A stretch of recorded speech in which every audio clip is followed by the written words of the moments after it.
Okay, well, thank you everybody for coming to our fourth lecture of our series, How to Survive Your Surgical On-Call. We hope you guys are enjoying it as much as we are. We're really excited for today's webinar, which is Doctor, this patient isn't breathing well. So we're going to take you through oxygen requirements, atelectasis, P's, things like that. As always, like if you have any questions, please put them in the Q&A because we'll be monitoring that throughout rather than in the chat. And also just to let you know that your videos and mics are automatically turned off, so don't worry about that.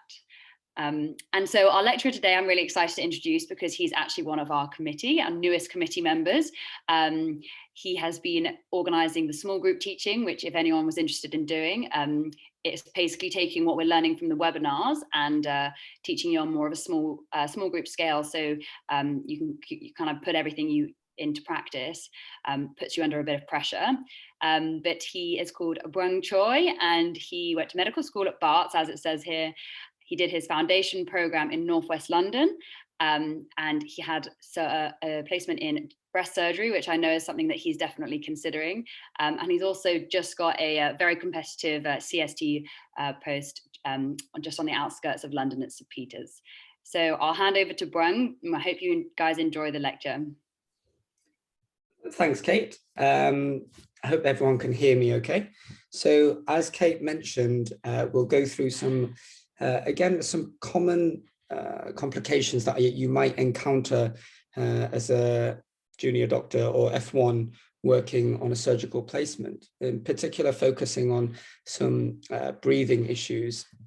So moving on to the next slide, again, we're going to cover some key learning objectives. So we're going to go through trying to cover some common bleep scenarios, looking at practical aspects of how to approach certain bleeps, and then again covering low saturations when somebody is tachycardic and a swollen leg.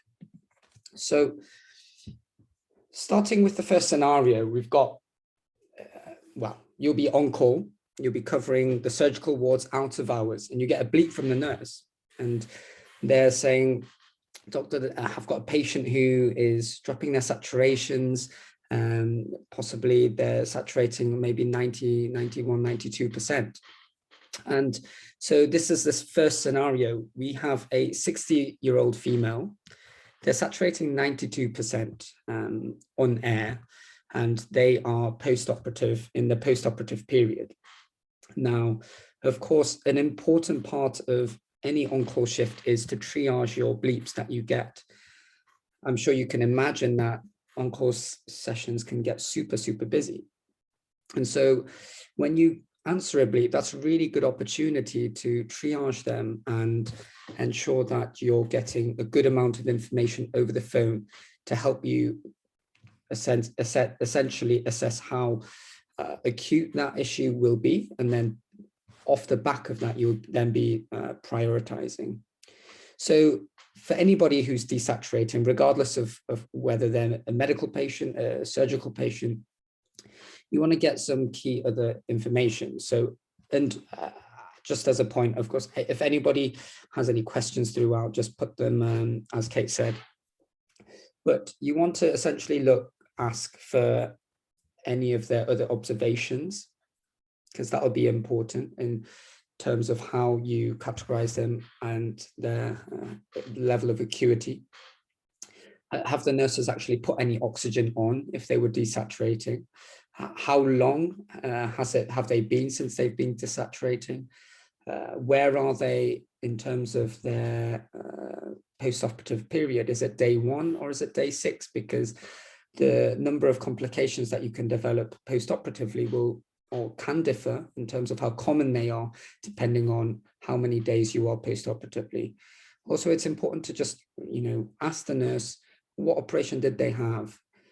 There's going to be many, many surgical patients that you're going to be covering, and you're not necessarily going to know all of them. So get as much information as you can over the phone. So you've essentially triaged a little bit more about what's been going on, and you've asked, obviously, some of the questions that we've just talked about. Now, when you do go to the ward, you're going to be thinking of a few things now, of course, and I'm going to just go through here in terms of your initial thoughts. Could this just be because the patient is very frail, their positioning is really poor, they're slumped over, and they're not taking adequate deep breaths? Furthermore, it could also be because patients will be in a lot of pain, particularly depending on the type of operation or procedure they've had. And so that pain might stop them from taking adequate breaths, which might lead to them desaturating. Drugs is another important thing. Like I said, for the pain, you'll need analgesia for that, and often opioids are used a lot. And now, patient-controlled analgesia is something that's very, very helpful in the post-operative period for patients. But of course, you've got the risk of using it too much. And so people will hypoventilate, and that could lead to desaturating patients, particularly in the elderly.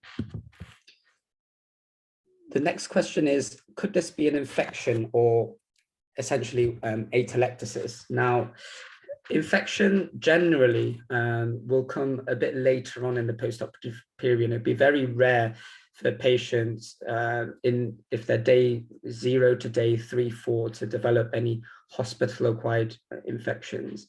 But of course, if they aren't adequately positioned, if their pain isn't controlled to allow them to adequately ventilate, then they'll be at increased risk of developing those chest infections. Another one is atelectasis, and this can be a very common cause of patients who may deteriorate and desaturate. And it's essentially a collapse or closure of the lung that essentially will result in a bit of a reduced or absent gas exchange in that part of the lung that can cause a patient to desaturate. But again, elderly patients are particularly at risk of this. And this is mainly as a complication to general anesthesia and tubing, or again, inadequate ventilation post-operatively. Now, getting kind of towards VTE and PE risk, I'm sure you'd all know that all hospital patients should have their risk of venous thromboembolism assessed, and surgical patients in particular will be at high risk because they often will be in pain, bedbound, especially orthopedic patients may not be fully weight bearing. And so that's something really important to consider in any patient who is desaturating. And if you've gathered all of this information in terms of when you're triaging the calls and you have patients who are desaturating a lot, then potentially it could be quite serious. And so you're going to go to see the patient, you get a bit more of a history. So as we mentioned, there was a 60-year-old female. They're 24 hours after an open cholecystectomy, and she's struggling to breathe and is complaining of a bit of chest pain. Now, it's important to go into that a little bit more. And so you might be asking, what kind of chest pain is it? Is it cardiac sounding? Is it central crushing? Does it radiate either to the jaw or the arm? Or is it pleuritic? Does it change on inspiration or certain positioning? And that will start to gather your thoughts in terms of gathering a differential list of diagnoses, and then essentially ruling either in or out. And for this particular case, you examine the patient, and for any acute patient, you would take your A to E approach.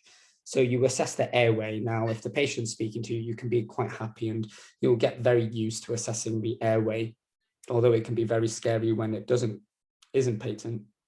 You assess their breathing, which is really key here, given they are desaturating.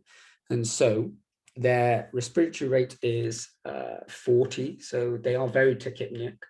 Their saturations are 94%, whilst on 15 liters that the nurses put on. So again, given that they're only saturating 94% on 15 liters, that's really concerning.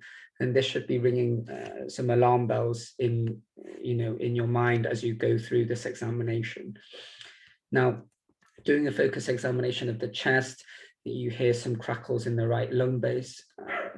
And then you're going to assess their circulation. They're warm, well perfused. So, you're not concerned that they may be in peripheral shock. Their cap refill is good, normal. However, their blood pressure is slightly low and their heart rate is also up. And, putting that together with the fact that their saturations are quite low, you're going to be more concerned at this point that this patient may be unwell. The rest of the examination was remarkable there. And so in terms of thinking of our list of differentials, whether it's an MI, of course, you're going to be then asking for further investigations that we'll get onto. But from this set of information and your examination findings, for me, I think definitely a PE would be fairly high on that list, given that they are desaturating, they've got some chest pain, and if that is pleuritic, it will be increase the likelihood of a PE, as well as the fact that they are tachycardic. And patients who have PE can be in shock, and often it will be distributive shock, and because of an occlusion of the embolus within and affecting venous blood flow back to the heart. So you would be worried about a PE here. You heard some crackles in the chest as well, so you can't rule out a chest infection. And of course, these days, you need to always be checking for COVID. Patients who have atelectasis generally don't develop such systemic symptoms, such as evidence of hypotension and tachycardia. And the desaturating at 94%, despite being on full 15 liters, is a really concerning feature, and you get that less so with atelectasis. And again, it's the same with, of course, with positional and inadequate pain relief. At this point, we want to think about the next step. You've done your initial assessment, and you're going to be thinking about some of the investigations. Now, as the F1 at this point, if you've done your initial history and a good thorough examination and you're worried at this point, it's a very good time to then escalate this and let your seniors know. Now, in surgery, they often aren't immediately available. They may be stuck in theatres, or of course, if it's out of hours, a surgical registrar might not be on site. And so what your job as the F1 is to gather information and distribute that to your team members. You know, if you're not sure about what investigations to order, what treatments to give, that's okay. As long as you relay key information to your seniors and escalate it at a timely manner, you'll be supported and you'll do the right things. But thinking about bedside investigations, first of all, of course, we need an ECG because they are tachycardic. We've already got some observations going, and it's a good idea to start thinking about monitoring in that. If this patient is really, really unwell, is the ward that they are on going to be able to provide the adequate care? That's thinking a little bit more further forward, though. I think for this patient, given they're desaturating, it's really, really appropriate to do an ABG. And you want to see at what level is the PaO2 at and determine the type of respiratory failure they're in. Is it type 1, where they're just hypoxic, or is it type 2, where they're retaining some CO2 as well? I'm just having a look at the Q&A. Would it be appropriate to start investigations and then escalate, or is that too late in this patient? So I think as you're going along, if you're by yourself, you're probably going to be doing the examination first. And then once you've done that, I think you would definitely be asking the nurse to help you set up some investigation. So immediately you'll be asking the nurse, get an ECG, are you able to do some bloods, etc. And that's completely reasonable to do. And if you're feeling more and more confident, you can of course do those before you escalate. But often, you've got time in these scenarios. Often when you do kind of at med school, you're doing simulations, you might think that everything is at 100 miles an hour. You've actually got quite a bit of time with these patients, so or more time than you might think. So whilst the nurse is setting up the ECG and you ask someone else to get some ABG kit or bloods for you, during that time, you could just send a message to even if it's not a full phone call or an SBAR to your registrar or your SHO, you might just be sending them a quick text message saying, listen, I've got a patient who's really unwell. Let them know about it. Can we talk about it soon? I'm just getting an ECG done, etc. So an ABG is really key in this patient. And then it is worth, if you're going to bleed them, doing some repeat bloods as well. Now, here we say which ones. I'm sure, everyone would be sending a regular panel of blood, so a repeat full blood count and a CRP to check if there are any raging inflammatory markers going on, checking their USINEs and their LFTs, checking their hydration status. That's all important. But really the key here is the ABG. And then an imaging, this patient would definitely need a chest X-ray. In terms of, because CTPA is the definitive investigation of choice for and gold standard for a PE, but generally all patients will need a chest X-ray in the first instance, because that will be formed as part of your kind of well score in tallying up the risk of an actual PE. And often if you're going to vet a scan, the radiologist will always ask, when you're discussing a CTPA, whether you've already obtained a chest X-ray. Because if a patient has really massive unilateral consolidation on the chest X-ray and it's quite consistent with a big chest infection, then you need to treat that and see if their saturations and clinical outlook improves. But of course, if the chest X-ray comes back as fairly normal or unremarkable, then the next stage would definitely be to get a CTPA. In hospitals and on calls, just to have in mind, if you're going to request a CTPA and have it vetted, always have their renal function to hand, because they'll use contrast, and also ensure that the patient has at least minimum a pink cannula. So if the patient only has a blue because they have bad veins, the radiographers and the radiologists will ask you still to put in a pink cannula, okay? So this patient's already on the high flow oxygen. And at this point, as we've discussed, you will be putting the patient on, I was just checking the chat. So yeah, you'll be escalating to your seniors at this point, just to get some further guidance on what to do as an F1. You want to get the ABG fairly early to determine how bad their respiratory failure is. And because this patient is fairly unstable in terms of their vital signs, they're desaturating despite the high flow oxygen, they are hypotensive, they're tachycardic. And so this patient should really have a portable chest X-ray. They shouldn't be going down all these, going down the lifts down to the radiology department. They should have a portable chest X-ray.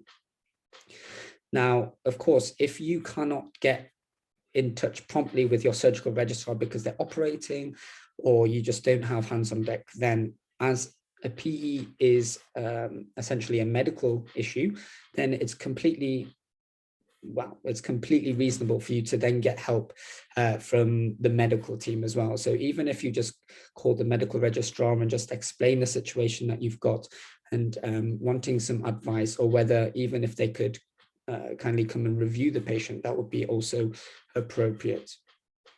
And again, this essentially says that a CTPA will be the definitive mode of investigation that you need to either confirm that treatment. And then when ordering a CTPA, and if you're going to query a PE, then always start the patient on treatment. So loads of trusts will use different types of low molecular weight heparin to treat PEs. This particular example is using tinsparin at 1.5 milligrams per kilogram. I've worked at trusts where last year they used dalteparin and this year they use enoxaparin. So always be sure that you've got local guidelines at hand. And just another note is always look at the notes and check if this is just for, if it wasn't this acute situation, ensure that patients are having chest physio, particularly if you feel that they are at risk. So if they're frail, if they're a bit elderly, or if they've got other disabilities. Chest physio can really be useful in preventing either chest infection or atelectasis that we mentioned. So I'm keeping an eye out on the questions. Do radiologists allow CTPAs out of hours? Yes, it's a scan that is done really frequently out of hours, particularly after COVID started. They are handing them out really loads, more than you think. In NHS hospitals, out of hours, radiologists aren't on site. So after, depending on the cutoff at your hospital, after about 7 p.m., 8 p.m., it will go to a privately sourced company that will deal with the scans, vetting, and reporting. So there are lots of different companies where there are radiologists working essentially from home or in other offices around the world. You have to call them through switchboard. Essentially, the one we use currently at our trust is Medica. So you call Medica through switchboard, say you want to vet a scan, then the admin person who you speak to will take the patient details, the exact location they're in, and then they will forward you onto a radiologist. You will then discuss that scan. They will say, okay, yes or no. And then it's your job then to call the scanning department. Again, because it's out of hours, it'll often be 1 or 2 radiographers who are on call. So you might have to beep them and say, listen, I've got a scan to do. Can you please do it urgently?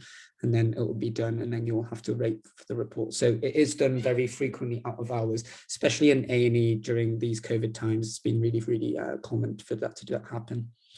But if, for example, this patient, you would definitely get that scan overnight because they're essentially unstable and they were in a bit of shock. Whereas if you had a patient who was just desaturating at about 94%, they were very mildly tachycardic, but they were completely well and their other vital signs were okay, it may be appropriate to do the scan in the morning, provided that you have started the treatment for the PE. Okay. So just moving on to the next scenario, we've got someone who's called you and they've got a heart rate of 130 and that's why they called you. And often you'll find that when you're on call, nurses will do this a lot, or even healthcare assistants might call you. They'll bleep you and say, because when they take their observations every 4 hours on their rounds, they input them into a system that will automatically generate the new score for them, unless they're using paper charts. So if it's electronic, that will automatically go through an algorithm. And if they're scoring, let's say a 3 or more than 1 on one single parameter, essentially their job is to then escalate that patient. And that means essentially calling the F1 about it. So they've given that accountability of the patient to a doctor. And you'll find this quite a frustrating task because you might get a call that a patient is tachycardic at around 100, but when you then look at their trend of observations, they've been tachycardic for 4 days at 100, but their blood pressure is completely fine and nothing really has changed.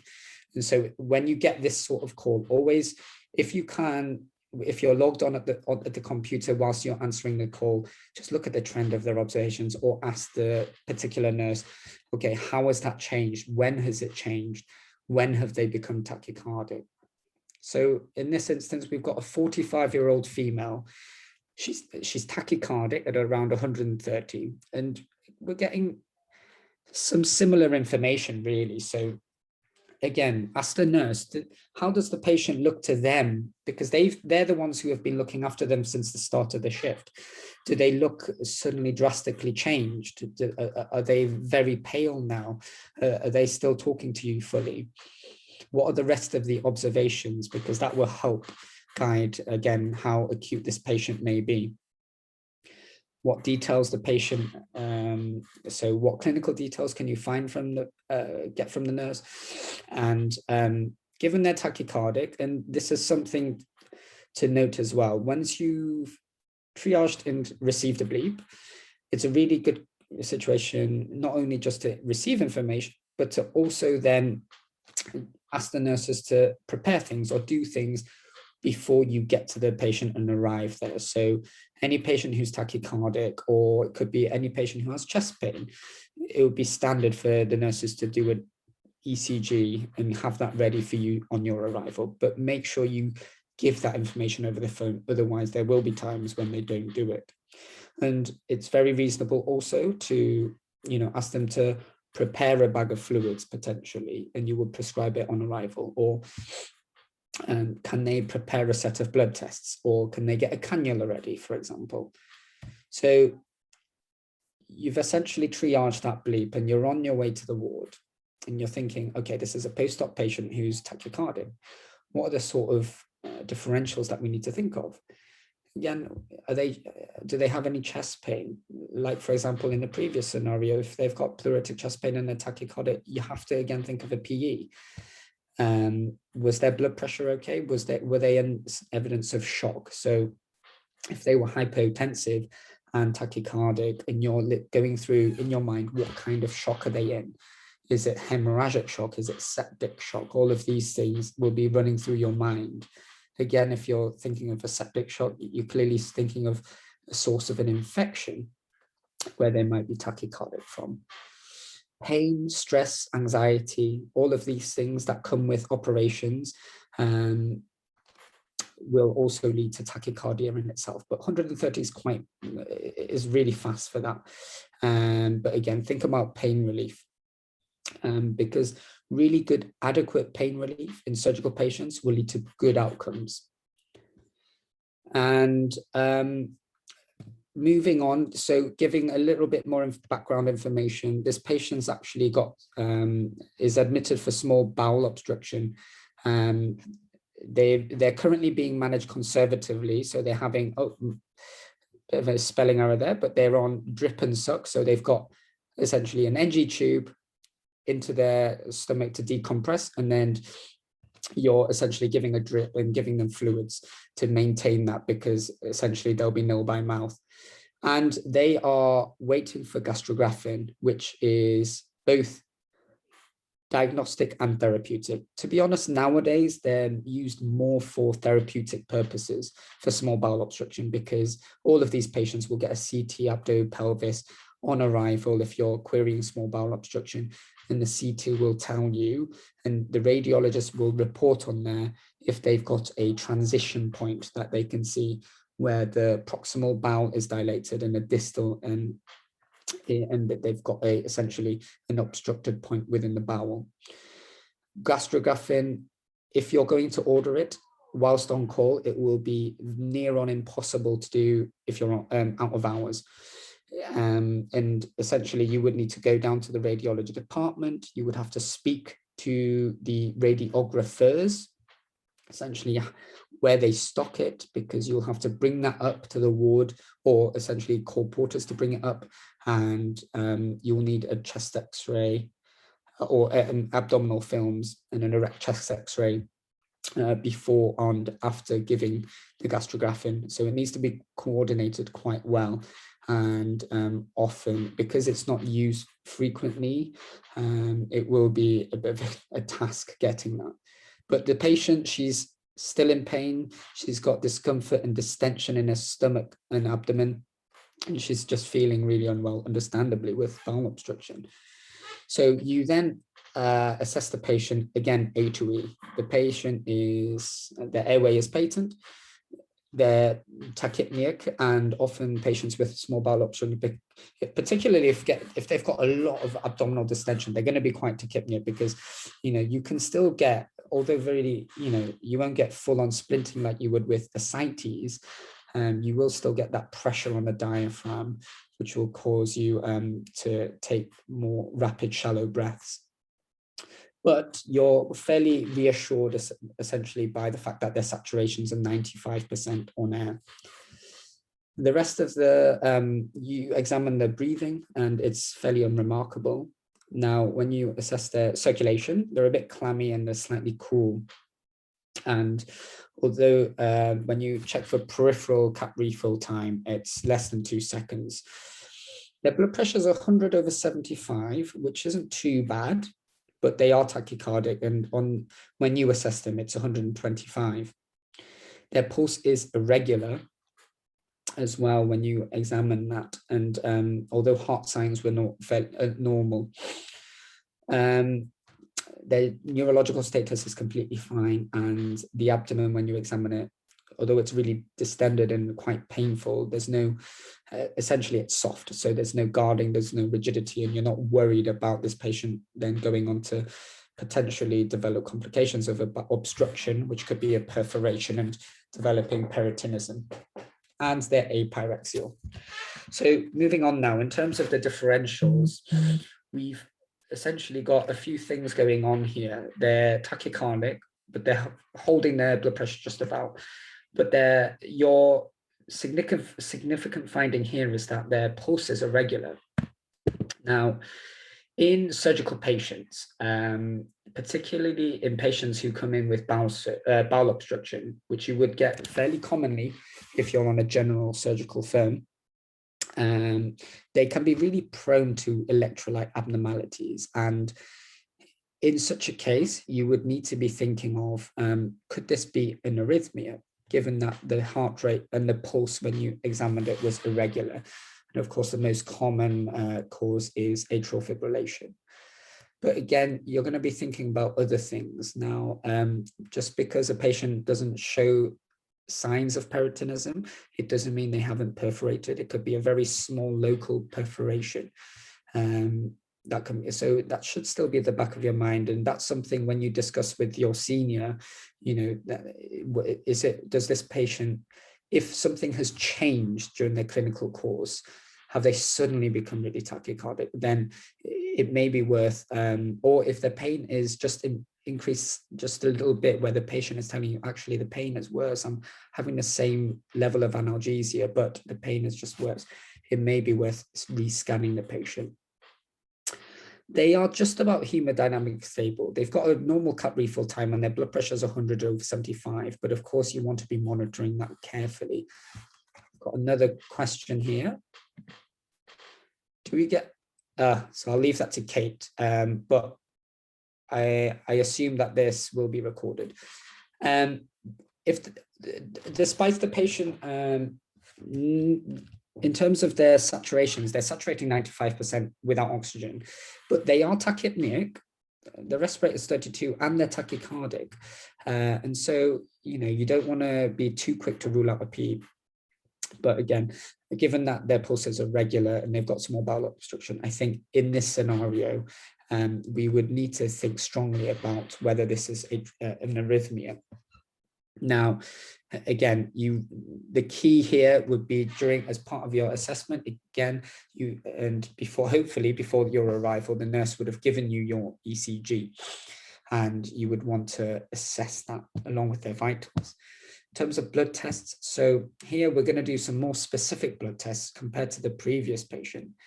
So in any sick patient, always get a gas. Now, because this patient isn't hypoxic on their saturations on room air, it would be reasonable just to do a venous blood gas. So on that blood gas, essentially, it's a point of care test, which you'll be getting some really useful information so you'll get essentially a lactate. You'd be concerned if that lactate was really high, particularly if you're worried about a perforation. You want to check the acid-base balance, ensuring that they're not acidotic and you want to, correlate that along with their level of lactate. And you want to be checking on the gas as well, because you'll get an immediate level of electrolytes on there. So you'll get a sodium level, you'll get a potassium level, and that will help ascertain whether an electrolyte abnormality is contributing to this potential arrhythmia.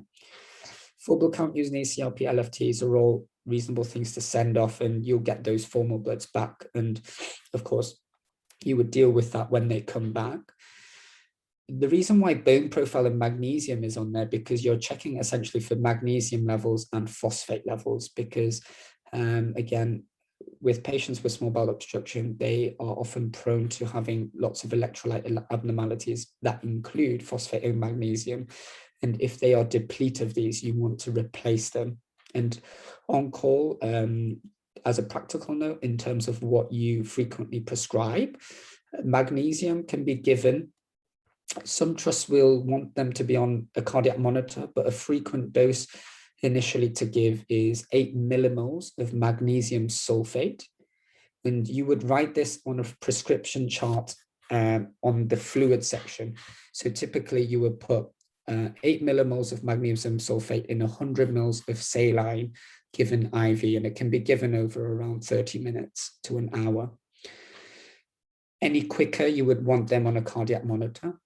In terms of replacing phosphate, because you'd often be finding yourself doing that on a surgical rotation too, they would come in a standard set of being called a phosphate polyfuser, but that's run over at least 12 hours to 24 hours, and it runs quite slowly through.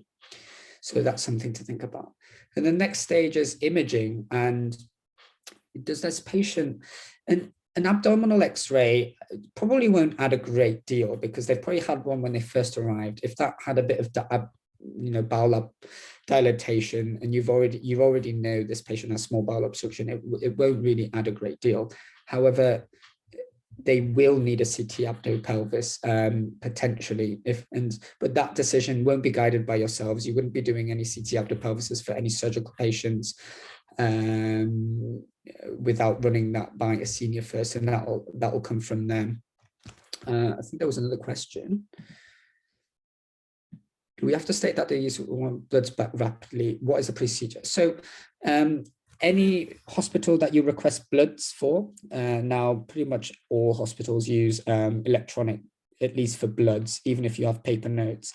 We use we use Cerner, but other systems such as ICE, there will always be an option as a click box for urgent bloods. So you can tick that urgent box and it will come back hopefully within 40 minutes or so. You want to ensure that the bloods arrive in the lab though. Now, I'm sure most places will have pod systems, but otherwise, rather than just leaving, sometimes nurses might just put it in a porter box where it will sit there for about an hour or two before it even reaches the lab. So you have to either give strict direct information to a nurse to run those bloods to the lab, or ensure that someone has actually podded them off, okay? And sometimes if you want, you can always just call the biochemistry or hematology lab directly and just to say, listen, I've got a really sick patient, I need these bloods turned around ASAP. And they often will do it for you, and they'll be back with you within half an hour. So you can do that. And got a question from Josh. So no silly questions, but how do you do a VBG? Essentially, it's a normal blood test. So you can use the same syringes that you do the ABGs with, okay? But essentially, you just take it from a vein rather than going into an artery. What I like to do is just, because I'm going to take all the rest of the bloods, I would use a butterfly needle, connect it up to the syringe directly, pop it in a vein, get some bloods, get the VBG, venous blood into the ABG syringe sampler, send that off for the gas. Usually the nurses will run that for you, and then whilst you've got the butterfly in the vein, you can take all the rest of your formal bloods. Okay. So moving on. So this is your ECG, and I can't see any. Obviously, I can't see anyone because this is a webinar function, but essentially reading the scan, you can see clearly it's a tachycardic strip. But going through your systematic approach and reading ECGs, and the most striking abnormality is essentially when you're checking the rhythm of the strip, it is irregular, isn't it? So there's not a regular interval between the R waves. And if you look closely, there aren't really any P waves. So again, this isn't a sinus rhythm, and this is an arrhythmia, which the no discernible P waves, and it's irregular rhythm. So by definition, that's atrial fibrillation. And the AF, whether it's a pre-diagnosed condition, so you know the patient has AF, or even patients who are not known to have AF can still develop atrial fibrillation, particularly if patients have really poor fluid balances and they're really dehydrated, because patients with small bowel obstruction can get really dehydrated quickly because of third spacing of fluids. So really here, if you've assessed this patient on your on-call shift, you've done your initial assessment, taking a history, taking their, examining the patient, ordering all your relevant investigations, discussing it with a senior in terms of whether to do any more further tests. And then you would document all of that. And what I like to do is essentially, you're going to put something like ATSP, asked to see this patient, tachycardia of 130. List some of their issues. So issue 1, they're in for small bowel obstruction. Issue 2 could be that they maybe on some of their recent blood tests on arrival, they had a bit of an AKI. So an AKI would be also relevant. They're nil by mouth. And then you want to essentially write a focused history, then your examination findings. I always lay it out in an A2E system.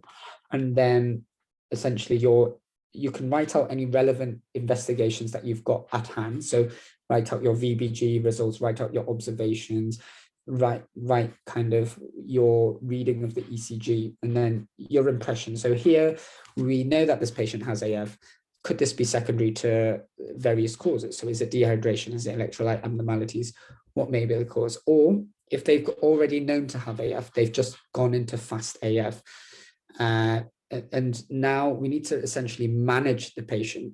If they're dehydrated, you want to be replacing that fluid. Make sure they're on the correct maintenance. And that if they are essentially showing some hypotensive shock, then you want to really replace that and fluid resuscitate them.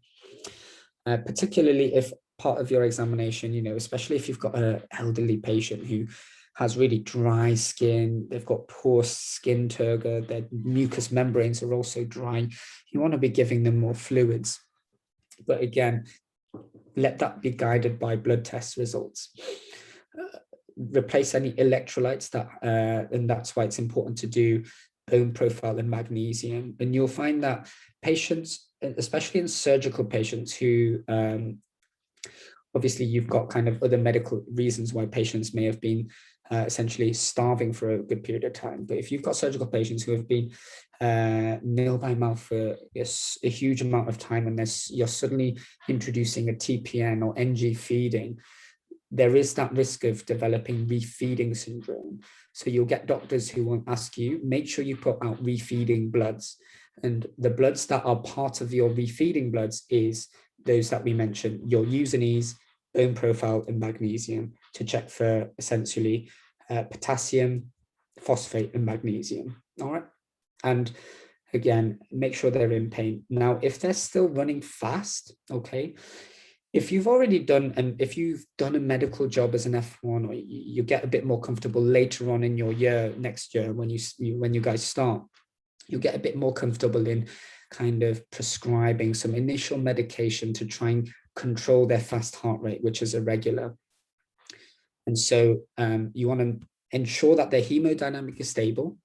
The next step, essentially, if their blood pressure is good enough, then you can trial a little bit of bisoprolol, so a beta blocker, starting off at maybe 1.25 to 2.5 milligrams.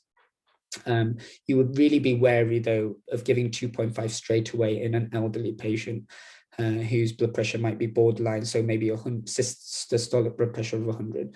But by all means, if their blood pressure is around 140, 130, then you can trial a bit of bisoprolol to see if that will bring down that fast AF. Patients with a background of heart failure can often be given digoxin, so load them on digoxin, okay, and you can see. But if this is one of your first scenario, calls you're going to, just call for help, ask for senior input. And again, like the PE scenario, atrial fibrillation and managing that essentially will be a medical issue, and so medical issue in a surgical patient. So it'll be entirely reasonable for you to call the med reg, give them a good SBAR handover, and ask them if they could come and review the patient with you, or if they can give some good recommendations.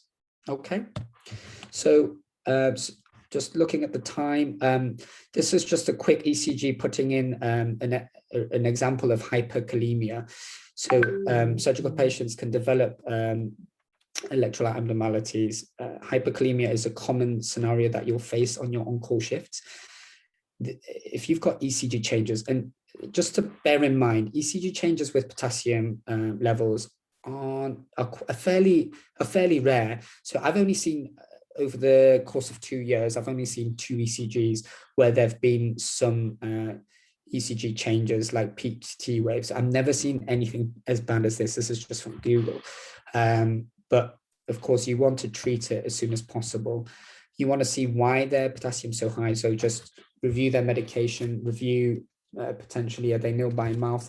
Have they got renal failure? Have they got a good urine output? All of these things. And again, you'd be guided by seniors in thinking about all of these things. But your job as the F1 is detect that they've got hyperkalemia, maybe do a quick medication review and make sure they're not on things like, exacerbating things like spironolactone, like potassium sparing diuretics. And then what you want to be doing is check your local guidelines. Every hospital will have the guidelines on how to manage hyperkalemia, and just follow it. So you'll make sure they have an ECG. You will give them calcium gluconate to stabilize the myocardium. You would then, and this will be clearly stated in the local guidelines, it will be give insulin to bring down that potassium level. Standard is always actrapid with 10 units. My trust uses 100 mils of 20% dextrose.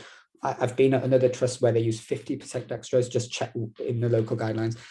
That would be your initial phase. And then you could also consider giving salbutamol depending on the level of potassium. But the example I've used here, 6.5 is pretty high. So you might consider doing that, and always get a repeat VBG during your on-call shift. Now, we've got about 10 minutes left. So I just want to finish on one more scenario. So this patient has a swollen leg. We've got a 45-year-old lady, also with an increased respiratory rate. And we're going to look at some of their observations. Again, you're going to triage that bleep with the information that we talked about before. So if you've triaged that information and you ask the nurse, okay, they've got a swollen leg. How swollen is it? Has it changed? When did it change? Are both legs swollen, or is it definitely just one leg? Does it look a bit red to you? Is the patient complaining of pain in the leg? All of these questions are really relevant. And of course, getting the clinical information of why they're in hospital, what have they had done? And you're going to be, making your way to the ward to review this patient and just thinking about some of the possible differentials. Now, have they had a fall? Now, that would be really obvious because the nurse would definitely tell you they've had a fall or they've landed on their leg or something, okay? Sometimes positional less likely if it was unilateral leg swelling, but that's possibly maybe they've had an orthopedic surgery where they've had a knee replacement and they've just got normal surgical edema and hematoma from an operation. So that could be potentially normal.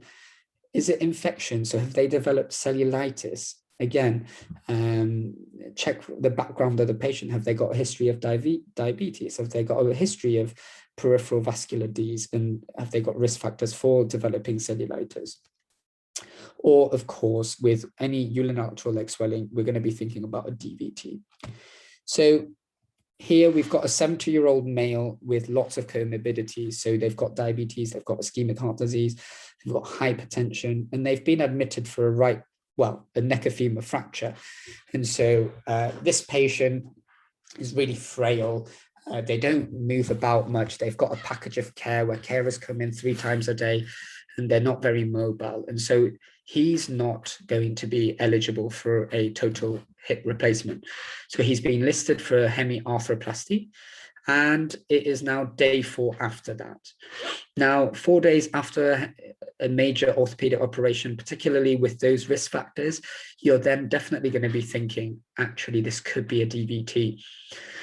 So you want to examine the patient. They're a bit tachycardic, but they're saturating 94%. And, you know, for someone with ischemic heart disease, given they're 70-year-old, that's not bad at all. 94% is acceptable for that. And also they're speaking full sentences to you. So you're not so worried about them being in respiratory compromise. When you check their circulation, again, they seem to be pretty stable on that front. They're a bit tachycardic, heart rate's 100, but the blood pressure is fine, and their WWP, sorry, is warm, well perfused. That's something you'll see often written in hospitals notes. But when you then check their right calf, it is tender when you squeeze it, and it's swollen. But otherwise, the rest of your examination is pretty unremarkable.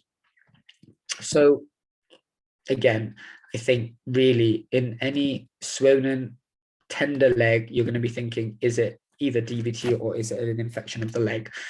If this patient had a chronic, had a replacement of their leg, possibly a knee operation and had a knee replacement, etc., might be thinking of a prostatic infection, but that's pretty rare, particularly given that this is just a recent operation. And if you're always going to query a DVT, always think about PEs as well.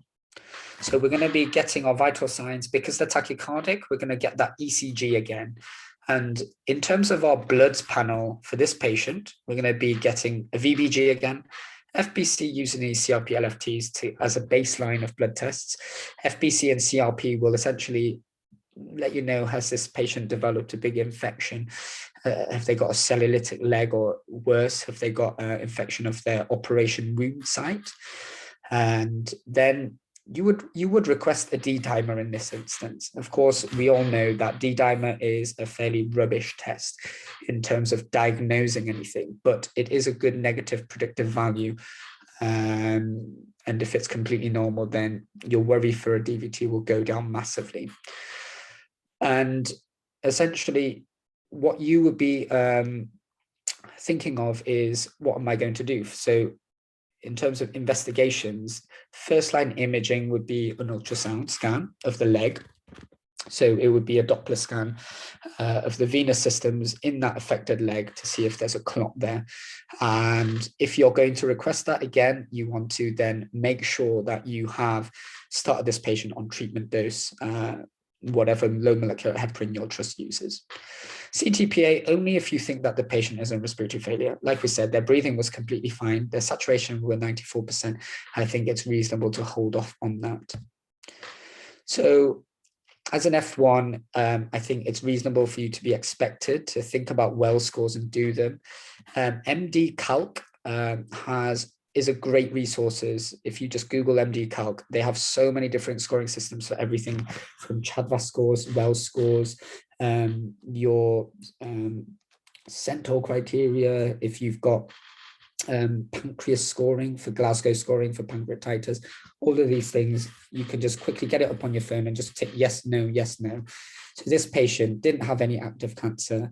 They had been, sorry, this is just a default no, no, no, but they had been bedridden because they've had a recent hemiarthroplasty. The calf is swollen compared to the other leg. Let's say they didn't have any superficial veins and their leg wasn't entirely swollen, it's just like calf.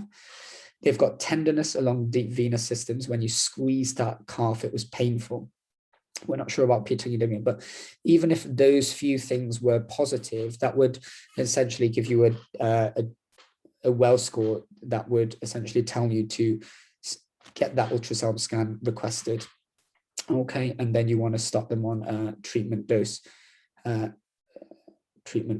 And so, sorry, I hope the end wasn't too rushed. Has anyone got any questions they want to put on the Q&A at this moment?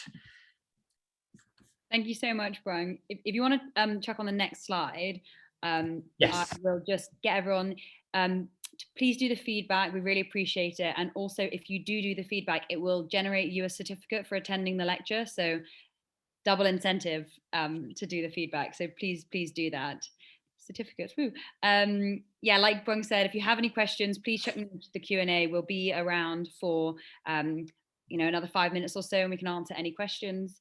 Feel free to ask. But thank you so much, Byung, for such a good lecture.